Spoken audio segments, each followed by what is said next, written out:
Hello and welcome to this session at the World Economic Forum on India's economic blueprint.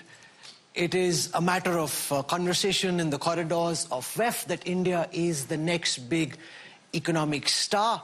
To what extent are we on the path of being able to realize our economic potential, and what are the pitfalls that can hold the India story back?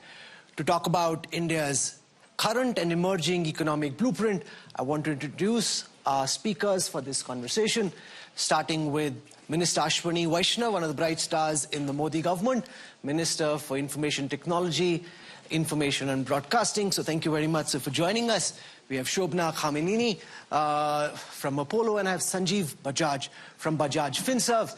And our last speaker joining us like a true Sultan, Sultan Ahmed. Thank you very much, sir, for joining us, chairperson of DP World, making a dramatic entry here at our conversation. So thank you very much. I want to start by asking Minister Vaishnaw about what makes you confident that India will be able this time round to achieve its true economic potential, given the number of false starts the world has seen India make in the past. Why do you think we're on path to becoming a developed country, like the Prime Minister says, by 2047? Thank you, Rahul.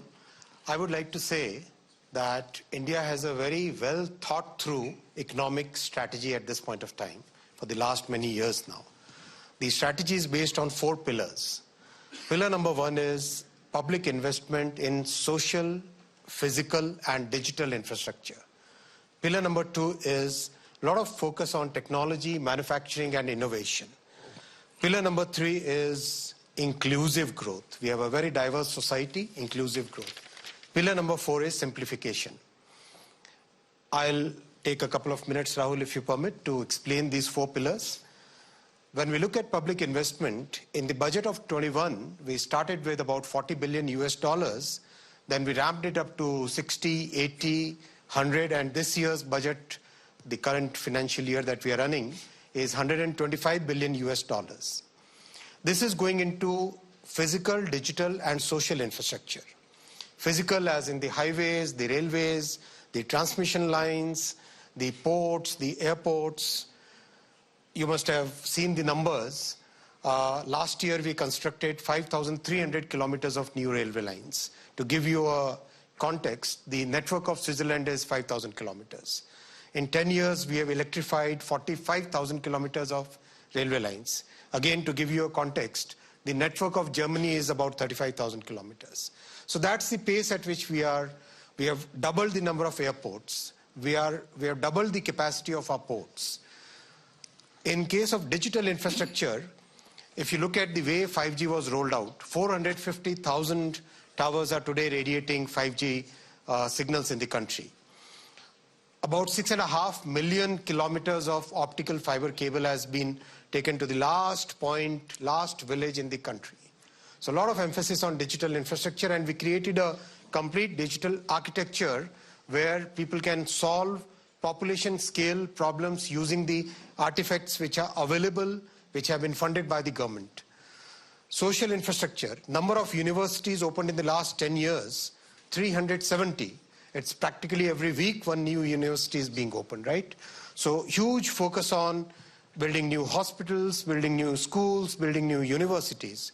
So the first pillar, public investment in digital, social and physical infrastructure. The second pillar is huge emphasis on manufacturing, technology and innovation. We all know 10 years ago we had hardly a handful of startups. Today we have 130,000 startups and 120 plus unicorns in our country. We have seen how much focus on manufacturing has given us the good results. 10 years ago, electronics manufacturing was practically nil. Today, $120 billion worth electronics manufacturing, and you take that to any sector, whether it is defense manufacturing, it is specialty chemicals manufacturing, practically every field manufacturing is growing at a very good pace. The focus on innovation, focus on technology, that's the second pillar. The third pillar is inclusive growth. We have a very diverse society in our country. We have 18 official languages having different scripts, and people at very different stages of economic growth in their lives. In the last 10 years, if I give you this number, 510 million bank accounts have been opened where people who had never had any access to banking, they have become part of the formal financial sector. 510 million means the whole population of Europe plus Japan combined. 130 million households have got tap water connection. Imagine the change it brings in the lives of the people living in those households. 110 million people getting cooking gas connections, which was earlier thought to be a privilege of the rich, is now available to the people at the bottom of the pyramid. So as the people at the bottom of the pyramid, they come up the ladder in the economic life, it makes a very big difference. And that is one of the reasons why Prime Minister Modi ji got re-elected third time, when there are so many democracies which have lost. I'll just finish, Rahul, thanks for giving me so much time here. I'll give more time during the other questions. The fourth pillar is simplification. 1,500 laws have been removed from the statute book, and many of the sectors, like the telecom sector, was run by a law which was of 1885 vintage. Removed from the statute book, brand new 2023 law. So these four pillars, Rahul, give us a good confidence that we'll have 6 to 8% consistent growth over many years, and inflation will remain moderate within the 4 to 6% target band. So that means we can look at a nominal growth of 10 to 14% in the coming many years, and I can say that with 95% confidence interval, Rahul.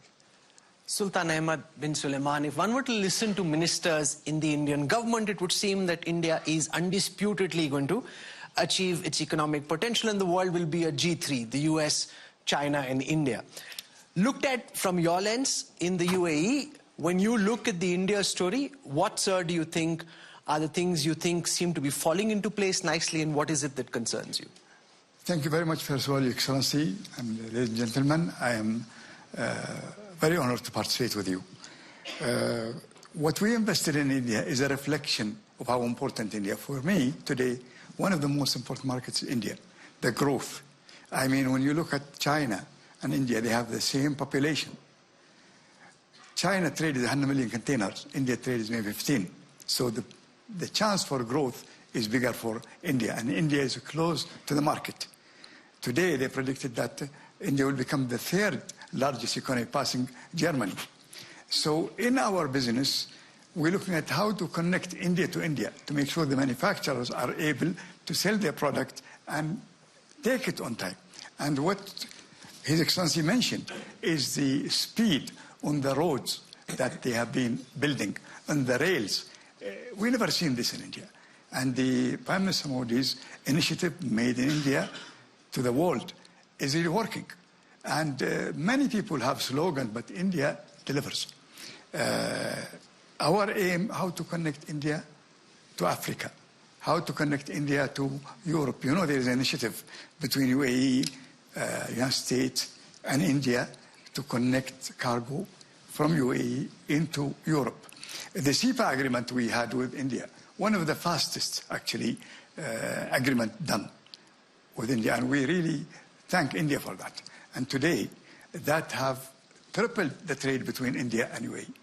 Now, DP World, we are very well connected in Africa. And so Africa is a place, sir, where everything you want to sell, you can sell.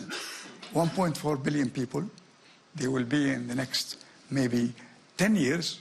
By 35, there'll be 2.5 billion. 800 million in countries that have no seaports.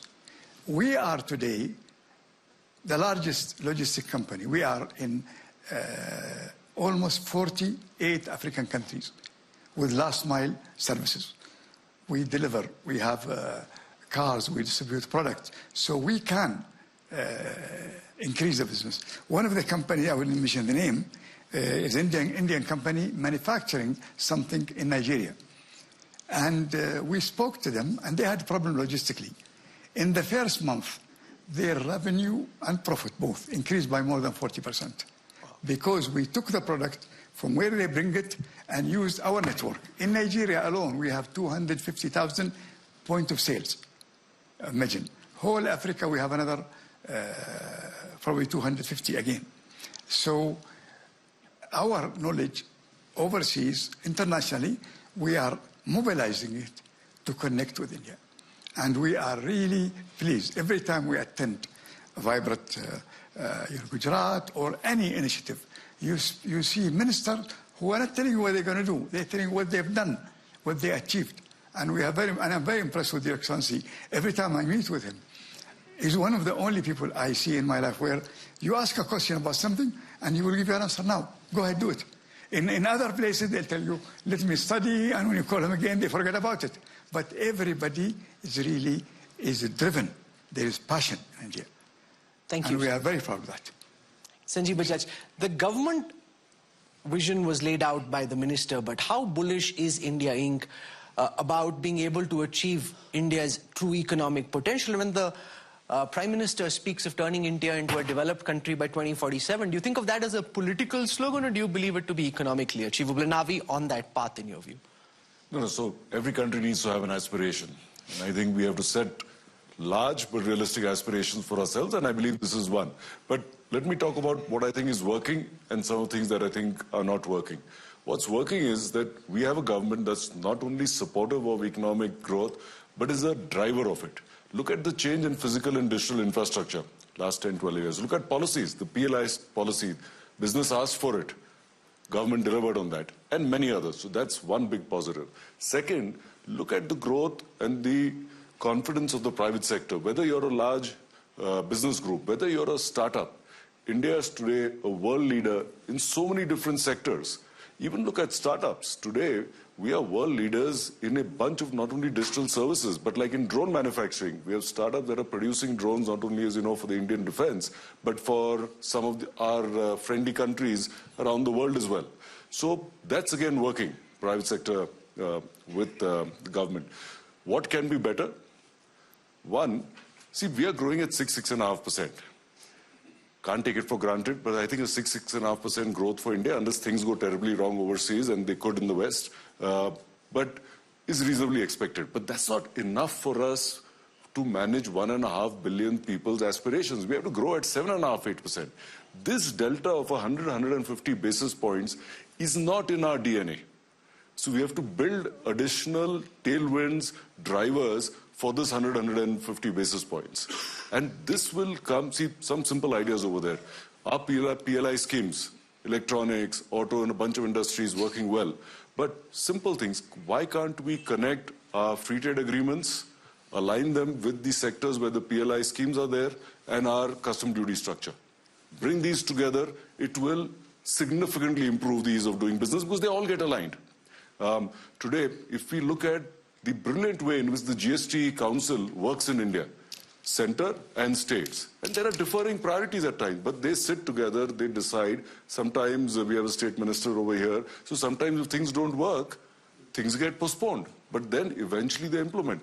Why can't we have GST-like councils for land, labor, electricity, water, some of the basic things that manufacturing companies need when they're expanding or investing? If we do this between center and states, I think it makes a big difference. Lastly, we went through 1 or 2 quarters of slowdown, and sometimes from some quarters we get into a blame game. Arey, private sector is not putting in money. Arey, we've given tax breaks. What is happening? Let's keep in mind, government has done a great job. So, and I'm not just saying it because the minister is here and we are on TV. But what is also real in the last 4 years is the wars, COVID, and coming out of that, this is our 4th or 5th year as the fastest growing large economy in the world. We should be thrilled with that. But yes, we have to get to 8%. We have to work together to find out if things are slowing down, how do we get domestic growth up, how do we align on exports, and then you will see the private capex come in. Because private capex, unlike government capex, we have to pay back. So we have to keep that in mind. Since you mentioned the issue of slowdown, let me ask Minister Vaishnaw about whether you think that the slowdown that we've seen in the second quarter of this fiscal is temporary and highly short-term, caused because we had elections in India and government capital expenditure wasn't quite what it was in the previous years. Or there is a view among some economists who think of this as being more structural and more long-term, signaling concerns about India's growth prospects going forward. See, there are 3 big levers in the economy: the fiscal policy, the monetary policy, and the credit policy. The RBI has had a very kind of restrictive stance for quite some time. And liquidity has been controlled because RBI wanted to put a big brake on the inflationary pressures. That is one factor. And of course, because of the elections and because of a very uncertain and very prolonged monsoon, construction work in many sectors, not just the government sector, but also in the private sector, had a little bit of impact. But I think this is a very small blip in this entire curve. We definitely are in that 6 to 8% growth band, which we will see in the coming year itself. It will come back. Shubhna Kamini, when you hear from the government, when you hear investors here at Davos, what according to you is it that gives you confidence that India will be able to unlock its true economic potential? And what do you fear could hold India back? I think that globally, when again, people were interviewed, and it's not me as an Indian, but it's others speaking, and they said the same thing. Every time you say the India story, what gives you the confidence that the India story has come?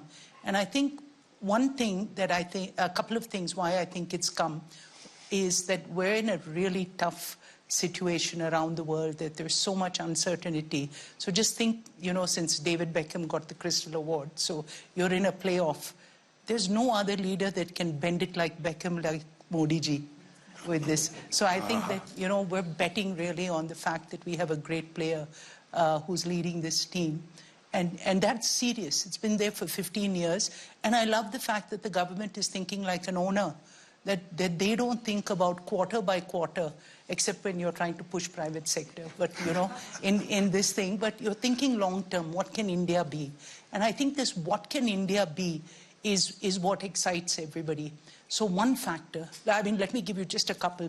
So one, as a personal owner, I'm second generation business. My dad started this, and I've seen in the last 30 years that I've been working, and I have been working 30 years hard, and we've seen 20% compounding growth, CAGR of 20%.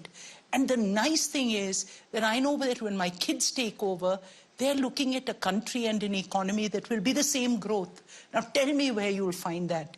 And you meet business after business, and they'll see that optimism. And the thing is, they're finding different ways to do it. Another India story is that everything is not just concentrated in the metros. It's not concentrated in Delhi. It's about the states. It's about the hundreds of cities that are coming up now, which is exciting, that people are moving towards and thinking, I can become a billionaire even if I don't sit in the 4 metros. So this is the excitement. The compounding factor of India is something that no one else in the world can match, and that too with the stability. Yeah. Minister Vaishnaw, there are two global meta trends playing out simultaneously. One, you've got American President Donald Trump coercing companies to come and invest in America and make America great again. And you've got the potential opportunity for India to plug into China +1 global supply chains. We've missed that bus a couple of times in the past when that window of opportunity was created. Given the pressures on American companies, global companies to set up manufacturing in the United States, what makes you think that a lot of these global companies which are looking at India, assessing whether it can be a source of manufacturing as they expand outside China, that India is where they're likely to come? They've been to Vietnam, they've been to Indonesia, they've been to Mexico, other countries. Why do you think this time they may choose India? So Rahul, we must see this from a different frame. The frame that I would like to present before you is the frame of trust, the frame of talent, and the frame of design capabilities. That's very uniquely Indian advantage that we have here. Without taking any names, where would you find a country where there's so much design talent available? There is such an abundance of talent, as Shobhna ji said, almost 2,000 GCCs working on most of very advanced chips, very advanced design solutions that are being done for the so many global companies. So that kind of talent is available, and the biggest factor is the way our Prime Minister has conducted his economic and foreign policy over the last 10 years. The world today trusts India. We respect IPR. We respect the knowledge created by other countries. So that trust is a very big defining factor. And that's why we are seeing so much interest in people shifting their supply chains, not just supply chains, but shifting their value chains to India. So I would say that look at from that frame. So if we look at that frame, then we'll see that today people want to manufacture semiconductors in India. They see India as definitely one of the top 3 destinations for semiconductors in the coming years, right? And the base is already set. They see India should become the use case capital for AI, right? Today, models are practically becoming commoditized. So how do we create that entire ecosystem where we should be able to create use cases and applications and agents for the entire world's industry? So that's the framework I would like to see. The framework of trust, the framework of design, and the framework of availability of talent. Sultan Ahmed bin Suleiman, when you spoke first, you spoke about what excited you about what you were seeing in India and why DP World was so bullish on India's prospects. What more do you think you'd like to see from Minister Vaishnaw and from the Indian government, which you think from the lens of an international investor could help India truly unlock its economic potential? I'm very pleased and happy with the support of the government. And I tell you, as a good example is the Excellency the Minister.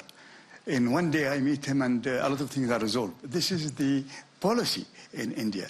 But I'll touch on something else about multinationals. Today is a window of opportunity because many manufacturers want to move out of the Far East, mainly China, because in the pandemic, the whole supply chain shut down. And China just opened a year and a half. China is facing tremendous difficulties in exporting what they haven't produced. That's why a multinational like Apple moved to India and they produce in India. Now, one of the multinationals, without naming them, is we are shipping for them 10 to 12 billion from India, which they manufacture in there. There'll be many more coming. And when you talk about Trump, I know it's a very interesting subject. People talk about him basically trying to tax and try to raise the duties. What Trump wants is fair trade. He doesn't want free trade. Fair trade, from Trump's point, American market is open. You want to work with me, open your markets. And we don't want to name which countries, but many countries are like that. And he's very happy with India and how the progress in India. I believe with the nearshoring, which means a lot of people don't want to manufacture far, they want to manufacture in the consumer market. There's no other place better than India. I only have one issue with Indian manufacturers and traders. A lot of them are so busy enjoying a big market, so export, not many people are interested. Let me tell you, I met many of them. They do an amazing job, but they have a big market locally. However, I see a change. One of the companies called TVS Motorcycle, they're one of the largest in the world. He actually wants to manufacture outside and he wants to export to Africa. Now, in Africa, we are in over 48 countries. And we're working with him as we speak now in giving him facilities in Africa. But many will move. They have no choice to avoid taxes or whatever. They will have to come. In my opinion, too. So, Minister Vaishnaw, respond to this, because as I was speaking to Dr. Geeta Gopinath at the International Monetary Fund, one of the things she said was that if India truly wants to achieve its economic potential, this government needs to reduce trade tariffs to actually plug into global supply chains, that you can't have a policy of trade protectionism playing out at the same time when you're hoping to enhance manufacturing, because as Sultan Suleiman said, you have to aim big. You have a big market in India, but just trying to address that local market isn't big enough. China aimed big, and India needs to reduce tariffs to be able to do the same. Simplification of tariffs is one of the major agendas of our government, and a lot of simplification has happened in the past, you have seen. A lot of digitalization has also happened in the past, and that has really helped the industry and especially the global supply chain. I'll give an example where the mindset is changing. In the case of electronics manufacturing, let's say, we have a domestic demand which is today almost like saturated, because 99.1% of the mobile phones that we use in our country are today manufactured in India. Now from here, the growth strategy has to totally change. So this is the change in mindset now. Earlier, we were looking at import substitution, manufacturing for the domestic demand, and now we are looking at make in India, make for the world, look at export-led growth as the next phase of growth. And that is happening in many industries, pharmaceutical industry, for instance, yes, in chemical industry, for instance, in garment industry, it has been there for quite some time. So that change in mindset is happening, and simplification in the customs laws, simplification in the customs structure, that also is happening. Yes, there will be some duties to protect certain segments, which is important for us. And that kind of calibrated approach is a better approach, I would say. I frankly don't agree with the very theoretical approach of many economists. I would rather take a calibrated approach, which is more practical and more commonsensical. Sanjeev Bajaj, you spoke of the need to find some way of ensuring that we can grow the economy by 1.5% more than it is growing at this moment. And a lot of economists say that what worked for China in the 70s, the 80s, and the 90s might not work for India in the same way, because this is a different world. You know, the tailwinds aren't pro-globalization, they are headwinds that you face, and therefore relying more on services exports rather than just traditional manufacturing would rather be the right way to go. So how do you see this in terms of reimagining what it takes to be able to grow at 8%? You know, Rahul, we are at a very interesting point of time in the economy at close to $2,800 per capita. We are actually a country where over 60 million Indians have the same per capita as Europe, $50,000, $60,000. 400 million have the same per capita as Indonesia, about $8,000 to $10,000. And then there are a bunch of them that are naturally poorer. So you have India firing various engines. And hence, in the same way, whether domestic investment or domestic growth or exports, both have to fire. And fortunately, we are seeing that. So in the last 5 years, if you see, our exports growth has grown from about 535 billion to close to 800 billion this year. The domestic market, so when you're growing at 6-7%, you're doubling the market every 10, 11 years. And we are seeing the benefit of that. But we have to continue doing this. Coming to a specific point, both manufacturing and services is required. We have a very significant advantage in AI.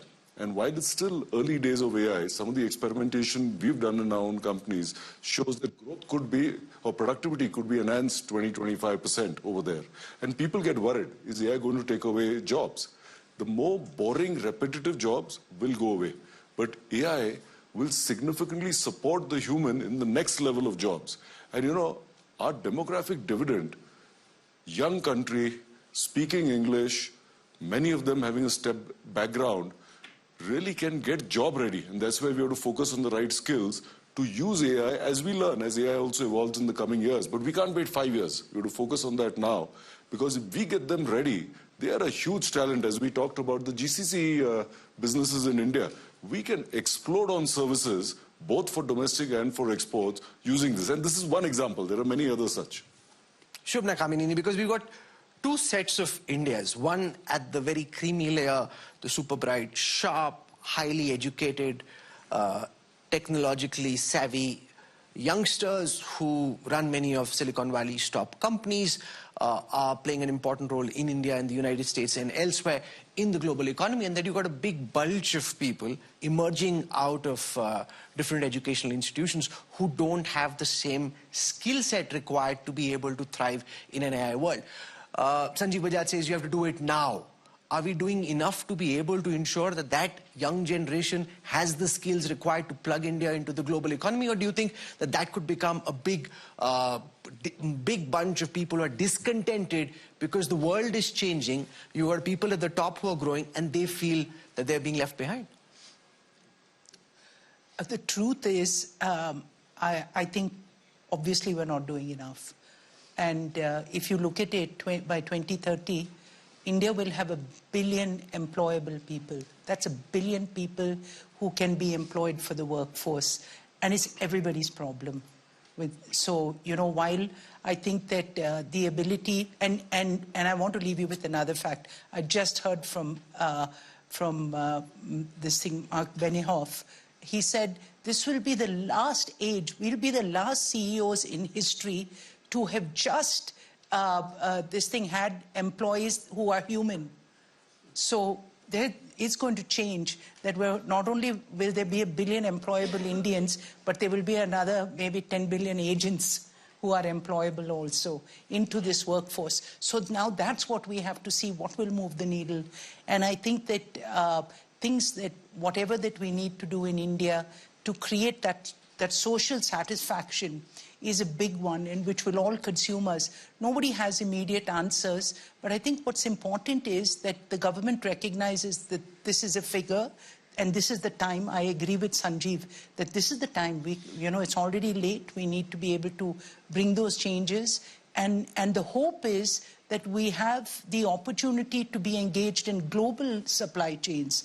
And just like we did with phones, just like we're going to do with auto, just like we're doing with defense. So there are other things in manufacturing, but more than that, like you say, in kind of services, India for a graying world, you can't get away from that. Yes, even we are aging, and a figure to yours is that we already have 90 million, 110 million people who are above 60 in India. But, having said that, there are a whole bunch of 1 billion people who can be employed for this world. So the government needs to be able to think. We as industry need to think how we can give more jobs. Easy for me to say because I'm in healthcare. We need bodies. And so while we can make the bodies more intelligent, but you will still need the physical to happen. And this is so important. So we need to double down on those industries that will create and bring back something of people to give them valuable work. Because I do believe that unless people feel valued, they're going to be unhappy. It's not just giving them an income. Nobody wants subsidies. They always come back and tell us, give us work. And I think it's our responsibility. So as much as technology companies, that are coming into India and are welcomed into India, they have to come also with a commitment that they'll create an X number of jobs. So I think this is something that we should put as an underlying that, that if I wake up in this thing, but I still think that used right, we'll definitely pass your 8% with this, If we can get those billion working in jobs, this is a compound. But that's a very big if. Minister Vaishnaw, this skilling challenge, the fact that you've got the creamy layer which has the skills to be able to ride the AI wave, when you have a lot of graduates emerging from these mediocre educational institutions who are not at the very cutting edge. And this is a time when a lot of work is being done by robotics, a lot of it is automated, and therefore India's young population, which at one level is its biggest advantage, but potentially could become a point of distress as well. To what extent do you think we're on the path to meeting that challenge, and to what extent do you think we've already missed the boat? So the focus on skilling is huge. In case of AI, I can give the targets that we have set for ourselves. At least 1 million people should be ready with AI tools, AI skills. They should be able to create those use cases, create those applications which the world wants. And we have shown that kind of scale in multiple things. In telecom, we had 100 universities where we set up the 5G labs so that the students come out ready for the industry. In semiconductor, we have 240 universities where we have given the most advanced EDA tools so that the students can actually design the chips while they are in the third year and final year of the projects. The course curriculum is getting fully aligned with what the industry wants. So at the mid-level, at the lower level, and at the top level, each part of this value chain, we are very focused on skilling, and the results are visible. They are tangible. Today, economy is generating about 1.5 million jobs a month, formal jobs. That's the current rate of job creation. We have heard Mr. S.N. Subramaniam saying that 35,000 short, he's like short of about 35,000 people. So that's the kind of attrition rate which is happening because the economy is moving. And in the rural areas, if you look at the real income in the rural areas, that's really rising. And that's again giving that impetus to consumption, and the growth cycle is getting created by that. Yeah. He also spoke of working for 90 hours every week, and that Indians needed to work much harder, and that the young generation was more interested in balance than in life, than in working. So where do you come out? The minister, though, I suppose, can say for himself that how many hours do you work in a week? In the Modi government, he's required to work 24/7, so he has no time off at all. 90 hours is a light week for him. 90 hours, you think he's being coyish. Our Prime Minister works He's being 18 coyish hours a and day. very nonchalant and not telling us how many hours he works. It's okay. You need some agents. Agentic Vaishnavs, so he's got... Come on. So, we've got a lot of people sitting here looking at the India story, and if you have some questions, we're happy to take them now and get you to talk about what you think you're liking about what you're seeing in India, and also what you think you'd like to see more of. So, I'm going to give Deepali a chance. Can we get a mic across and then... So it's heartening to hear, the India vision. But let me tell you, when I talk about my company, Wellspun, we are one of the largest global textile exporters in America, across the globe. We are talking about AI, but I think let's not, overlook that, after agriculture, it's textiles that deploys maximum manpower. So you are going to have different segments. You will have the blue-collar workforce and the white-collar workforce. How are we looking at, because, today, to deploy people in a state like Gujarat, even the migration with UP and Bihar getting their own, deployment there, getting manpower is not getting easy. How does that interface? How do you develop that? Because today everybody wants to, India is the heart, let's face it, is the heart of a supply chain outsourcing. We are making in India for the world and making in India for India. So my biggest challenge is the deployment and the manpower, how do we get that manpower in? Because that's going to be the biggest one for efficiencies if you become the China plus one. Who would like to take the question? Minister Vaishnaw, would you like to answer that? I can give multiple examples. Today, our new education policy has really changed the way our education institutes, whether they are top universities, mid-level universities, or at the cutting-edge diploma, polytechnics, and ITIs, that is changing in a very big way. The fundamental focus of the new education policy is to align industry requirements with what the university teaches. I'll give an example. In the Gati Shakti Vishwavidyalaya that we have focused for transportation, Airbus wanted engineers to be fully trained and be ready for aeronautical work, design work, maintenance work, operations, a lot of work. We told them that here is a whiteboard, you design the course curriculum yourselves.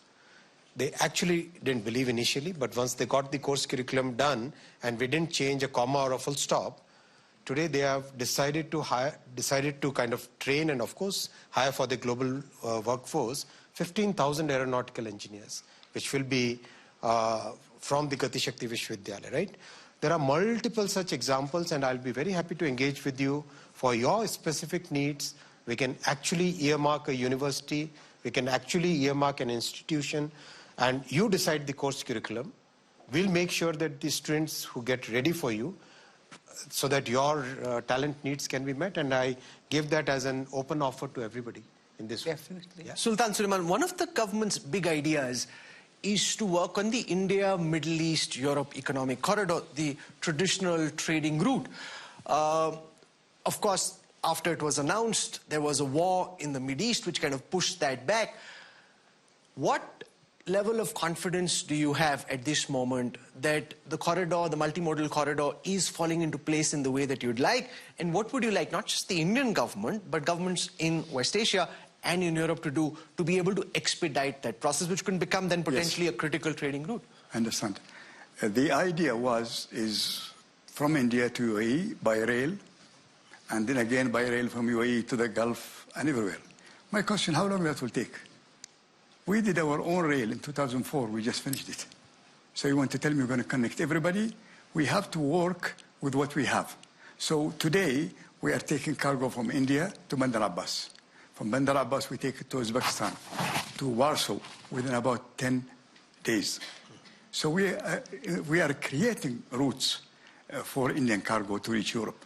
The plan is good, but it will take time. We have to find new routes. I have another comment about, if you allow me, about the employment. In Dubai, we established a bay-free zone. With 3.5 million people, we created 500,000 jobs and 42% GDP contribution for Dubai alone.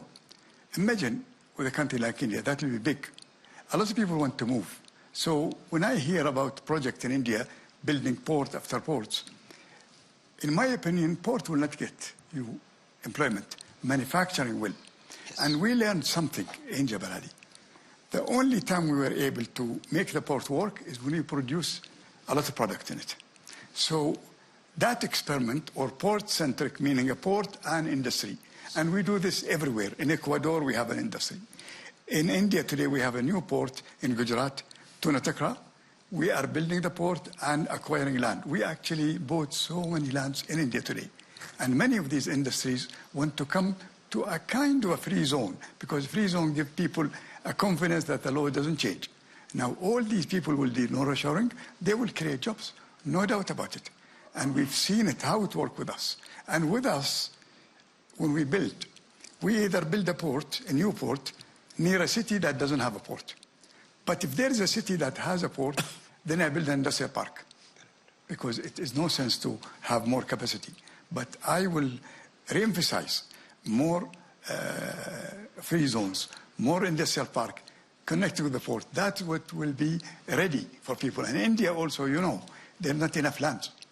But I'm happy to say, from the foreign company, we have the largest parcel that we kept buying. We've been in India since '97. And we are very bullish about India. Is it getting easier to buy land and do business in India? Or is it as tough as it was? There are lands available for industry, and we take them. We invested almost $2.5 billion. We invested in Tunatakra, 600 million. We're investing a few billion in the future. Why? Because we see the growth. We can feel it. India is closer to a big consumer market everywhere, from Africa to the world. So we are very bullish about the prospect. And I will emphasize industrial parks are the key. One point I would like to agree with and second His Excellency Sultan. It has to be manufacturing and services. It cannot be manufacturing or services. Some people who try to espouse that, no, it cannot be that model of manufacturing-led growth. I would like to say that it has to be manufacturing and services combined. It cannot be either or, it has to be and. Yeah. Okay, we have time for one final question. I'm going to give an opportunity for someone to ask. So who wants to ask the question? Okay, can we have the gentleman there ask a question, please?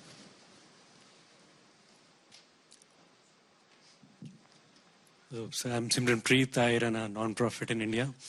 And in India's growth trajectory, we want to hear your perspectives on what role do you see social entrepreneurs playing, and like when we talk of ease of doing business, like ease of doing social work, right? How can they, from a compliances perspective, from the system which are there, so that more and more young people can become change agents and come forward and make things better, make public school systems better, make public healthcare better, so the delivery at the last mile can be improved. So how do you see the role that we... Rahul, yes. I have one point on this. So I think that we're one of the few countries that has formalized CSR. So 2% going. And to give you the, that is, where actually companies are investing billions, and not just the 2%, they're investing more. So that goes into creating, because we think that social inequality will be the worst thing that can happen to, that will impede India's growth. It has to, all boats have to rise. But just to give you a point, that from this, when India was heading G20, Uday Kotak was part of one of the was one of the work streams, and he said if the world followed India's model, then there would be absolutely no there wouldn't be any need for us to think about that most of the NGOs would get funded. We would think about disease prevention, all those NGOs, whether it's, and then climate change, all these it would solve. So I think some of this is coming from India, the innovation. That I'm not saying nothing is ever enough, But I think that we have a strong structure for it. So the clock tells me that we're out of time in this session on India's economic blueprint. Please don't stop without R&D, what we do fabulously, and as part of India's economic blueprint. So thank you. Great. So thank you very much for joining us here. We've had an opportunity to talk about some of the things that are falling into place and also reflect on what more needs to be done. Minister Vaishnaw, Sultan Ahmed, thank you very much. Shobna Kaminini and Sanjeev Bajaj for joining us. Thank you.